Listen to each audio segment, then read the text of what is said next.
years ago, I watched the Hawkesbury go quiet. Not the peaceful kind of quiet of a Sunday morning. The kind that presses against your chest until you realise why. The forecast for weather was for something that we had never heard before. It wasn't ordinary rain. It was described as a rain bomb. Days of relentless water, saturating catchments, swelling already rivers and catchment areas and creeks that were already swollen. With the looming reality that Warragamba Dam would spill, sending devastation downstream to communities like ours. Established families in the Hawkesbury didn't need a weather forecast, a meteorologist, to explain what was coming. They could feel it. There is a generational memory in flood-prone communities, an instinct. Perhaps it lives in the air pressure, or in the colour of the water, or in the way conversations in communities shorten. Bridges began to close, the river crept higher, sand for sandbagging appeared in car parks. Cars, trucks, utes lined up. Neighbours checked on neighbours. We looked once more to the sky, and then nature struck.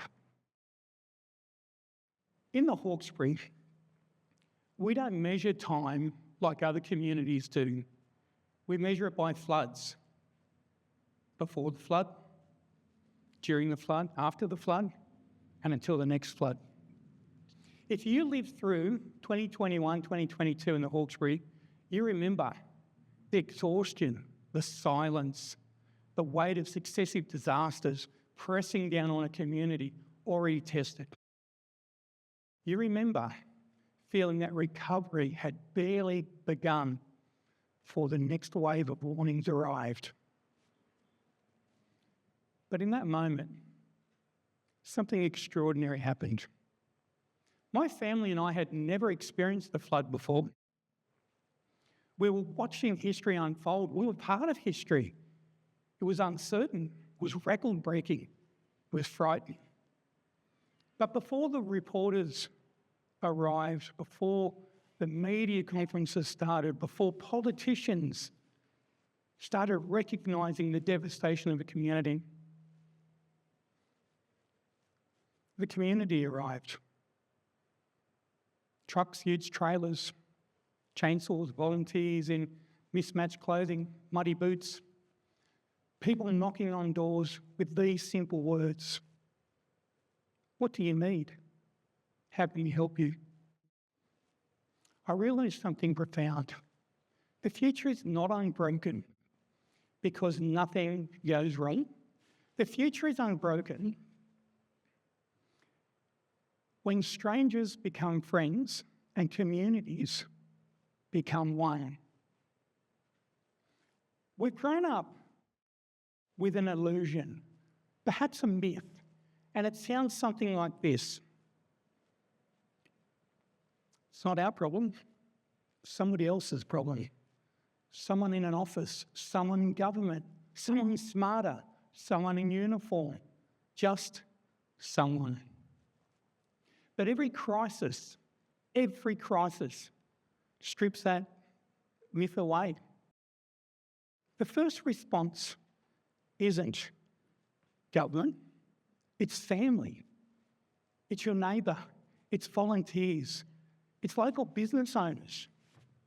It's a community club that turns a hall into a relief centre. People already who live in the affected area, who know where the problem is, how to get solutions to it. It's something that government or even corporations will never be able to capture or explain. So what does it mean, communities helping communities? It means food, clothing, everyday essentials. provided without judgment. It means a stranger just helping because they can. It could be a scholarship provided by a community organisation given to a child who never thought higher education or a trade was something on their horizon. It could be hands from strangers that help rebuild a house that's damaged by fire or even flood, and they've never met the homeowner before. It's a phone call that stops someone from feeling alone at their lowest point. That's not charity. That's shared responsibility. That's community capital in action. We live in a world of instant connection and historic loneliness. We scroll past suffering. We like hardship. We comment thinking of you. We use emojis instead of words, and we move on. Digital empathy, it's easy. Physical presence is harder. Volunteer organisations take passive compassion into active service. For centuries, organisations like Lions International have quietly demonstrated this principle.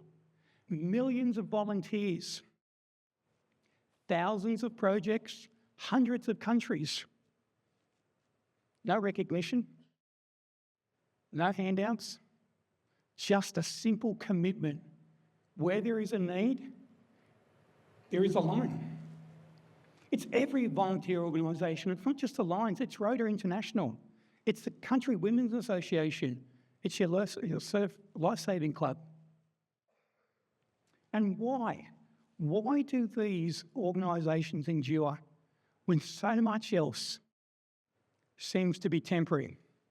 Because they're embedded in your community. They understand the contents of the community. They know how to help. They know the families that are affected. They're trusted. They're fast and they're local. And they are sustainable. They don't just respond to a crisis. No community organisation just responds to a crisis.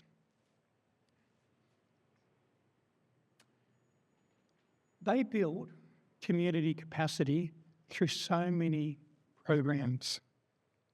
It could be a youth leadership program that builds confidence early to a child. It could be mental health programs. It could be a space where they create a safe environment. Medical research, funding, arts. At the heart of all of those sort of community projects of ordinary people, you and I, choosing to do something extraordinary together. Now, we love the myth of hero. One person, one dramatic act that saves the day. It makes for great cinema. One defining moment that we take away. But communities are not built on heroes. They're built on commitment, volunteers, on families. It's those volunteers from community organisations that turn up when it's inconvenient, when it's uncomfortable, and there's no one watching. There's no reward. There's no recognition. They turn up because it's community. Remember the future. It's not saved by one heroic act or one voice. It's saved by many willing hands within your community. And here's an uncomfortable question. What happens if the community doesn't show up anymore? Your community, it's just not there one day. If communities stop helping communities, we don't just lose service, we lose belonging, we lose purpose, we lose resilience, we lose hope.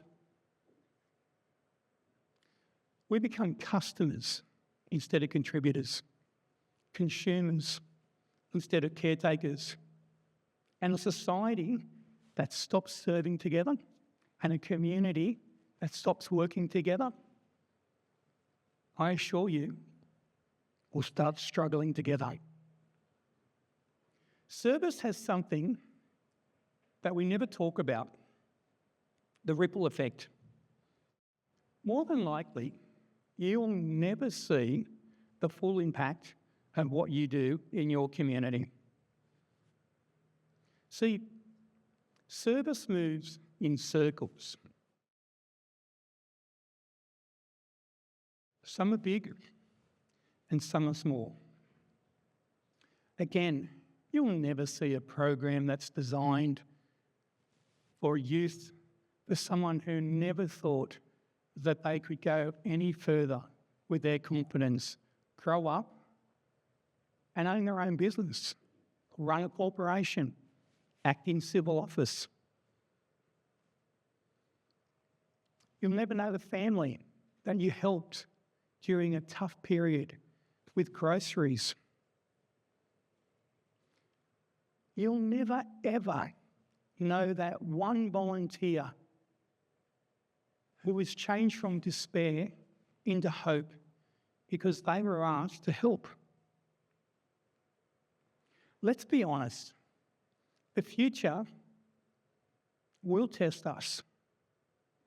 Climate pressures, cost of living, mental health crisis, disconnection, natural disasters, the complexity of life, it isn't decreasing, it's accelerating.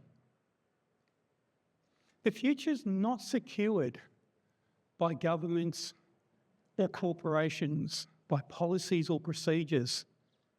Those things matter, but they're not sufficient.